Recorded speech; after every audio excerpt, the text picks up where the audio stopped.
Let's get started. I wanted to review how to breathe your proper posture while you're breathing, some different breathing techniques. And then I really want to encourage you guys to work your full range of motion in your diaphragm as well. And I'll show you how to do that. And then we can quickly review after that just the different types of breathing. But we've done a lot just with stress reduction on box breathing and 478 breathing. But today we're just going to talk more about how to breathe, like the proper posture around breathing, and then how we can start to reshape our facial structure. Even they have done studies into people's 70s, like even as you're aging, you can still change the way your face structure is by practicing mewing, a type of mewing and breathing. And basically, all mewing is trying to flatten out the palate, the upper part of your mouth between your teeth. It can really change the way we breathe. And sometimes, if we were mouth breathers growing up, you can have a narrow palate, and that's unfavorable for nose breathing. You can flatten that palate out over time too, just by the way we breathe. The first thing we need to review with breathing is where should everything be? Your tongue should be at the top of your mouth. If you say the letters NUH, so when you say nah, where your tip of your tongue hits when you pronounce that, that's where your tip of your tongue should sit. It's right behind the back of your teeth. And then 3/4, just about your whole tongue should be sitting at the top of your palate. It shouldn't be like pressing up into the palate, but it should be sitting up on the palate. And that's your tongue's resting position. That's where your tongue should be just when you're just in a relaxed state. Tongue posture, when you say no, so I'm sure you guys are practicing it now as doing this, but no. And then when your tip of your tongue sits, try to flatten the rest of your tongue up on the top of your mouth. Your teeth, they can be lightly touching, but your jaw should not be clenched. Your jaw should be relaxed. None of these muscles should be tense. And then you should be breathing through your nose the whole time. Breathing at rest should be through your nose. Your nose has little hairs in it that filter the air as it's coming in, and your mouth doesn't have that. We always joke that this is your breathing hole, and then this is your eating hole, right? We should be breathing through here, not through our mouth for a majority of the day. And at rest, when you exercise and do other things, it can change, but a majority of resting breathing should be through your nose. And then the cadence should be around 6 seconds in and 6 seconds out. So just go ahead and start to try that as I'm talking about this. Just to review a little bit real quick. So the n sound where your tongue lands, that's where your tip of your tongue should sit. And then flatten that tongue on the palate, on the top of your mouth, between your teeth. And then jaw relaxed, teeth not touching but close together. And then 6 seconds in, 6 seconds out through your nose.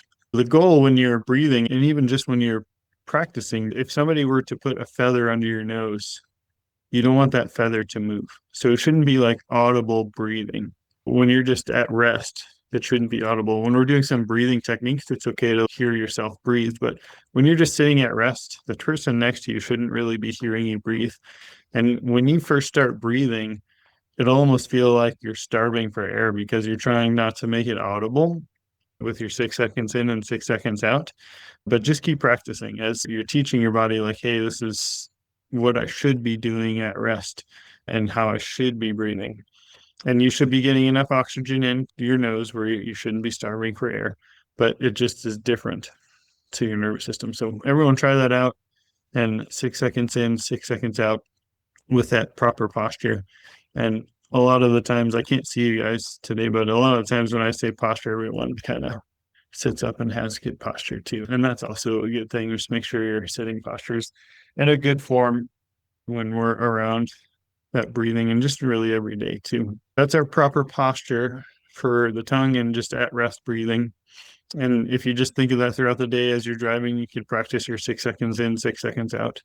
And the next thing that I want to jump into today is how to breathe through our full range of motion and our diaphragm. So as we breathe in, our chest and our belly should expand out. It should be like a barrel going in and out.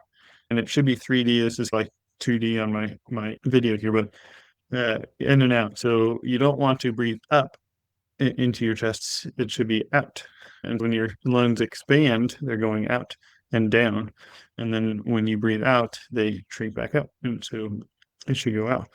And what I want you to try to do is when we take the physiological sigh is a good example of trying to get that full breath in. So that's like a deep inhale in as far as you can go. And then you take another sharp inhale at the top and then slowly let it all out. And you can practice the other side of that is going all the way, letting it all the way out and like pushing your belly in and just keep going until you can't really. And you can talk during this too and keep going until you don't have breath to talk. So really get all of those lungs out, right? And so it's going all the way to one extreme and then all the way to the other extreme. That working that diaphragm can actually affect your posture. And we were just at a conference a few weeks ago, and people had a higher shoulder on one side, and just working with their diaphragm and breathing, they loosened up their posture where they were back to normal again. So this diaphragm can have a profound effect on many different things within the body, posture being one of them. But practicing these different breathing techniques that you'll go through in your breathing module, super, super good for your diaphragmatic strength. And the crocodile pose that it talks about where you lay on your belly and just breathe. So you're putting some pressure onto the diaphragm and you have to breathe through that pressure. That's an exercise. So you're strengthening that diaphragm out for yourself. The physiological side, another good one. We've talked about that just for stress, but just another way to look at that is really expanding the lungs all the way and then contracting. And I did this probably a few months ago, but when you breathe, I like to put my thumbs on the sides and then my fingers right below this bone right here. And so when I breathe in, I can expand all of those. And so I'm trying to think of expanding as I go out. So I'm expanding everything here and I can feel my chest expand too. I'm not breathing up, I'm breathing out. And so that's what I want you guys to practice that as well. You can put your thumbs right above your bones on your side there, your iliac crest, and then your fingers on the inside of that little notch bone there. And try to, as you breathe in, try to push your fingers and your thumbs out and see if you can make that happen. This is easier to do. You can do it while sitting. Sometimes as you are starting to begin to do this, laying on your back can be easier to feel that transition of that expansion outwards. And so if you laying on your back can be helpful, just take a few breaths in and out and just practice that diaphragm. Just feel those chests expand and contract and try to push out and then let it all out and let it contract in. So just do a few of those, let it expand and contract. And if you put your hand on your chest and you're breathing and you feel yourself going up, try to concentrate on expanding this way instead of going upwards and see if we can make a difference in that breath. And we'll go back to the start here. And I'll remind you, so proper posture as we're doing these things, tongue in the right position, tongue on top. Sometimes you'll lose concentration and you'll feel your tongue push up against the top of the palate, and just relax your tongue, relax your jaw. Just remind your body where you need to be. You can just keep breathing 6 seconds in, 6 seconds out. And as you're doing that, you're trying to feel that expansion and then contraction. How are you guys doing with this? If you have any questions over the posture of breathing, this can be a profound one. You can get a lot more oxygen when you diaphragmatic breathe, and it's really good for lumbar stabilization. So as you're doing things and picking things up throughout the day, breathing properly stabilizes your lumbar spine, so your low back, and can be really helpful for low back pain people. And you want to keep doing, the more you practice this, just consciously, it will become unconscious. 8 to 12 weeks is what the research shows for you to keep practicing it on a daily basis to do it unconsciously. So the 6 seconds in, 6 seconds out, your posture of your tongue, it takes a while for it to change. Just keep practicing. I used to be a really bad mouth breather, and I started doing the mouth tape, which is really helpful at nighttime. And then I started to be conscious of how I was breathing through the day. And I'd catch myself breathing with my mouth open. I'd close it and have a good tongue posture and then remind myself how to do that. And over time, I breathe through my nose all the time now.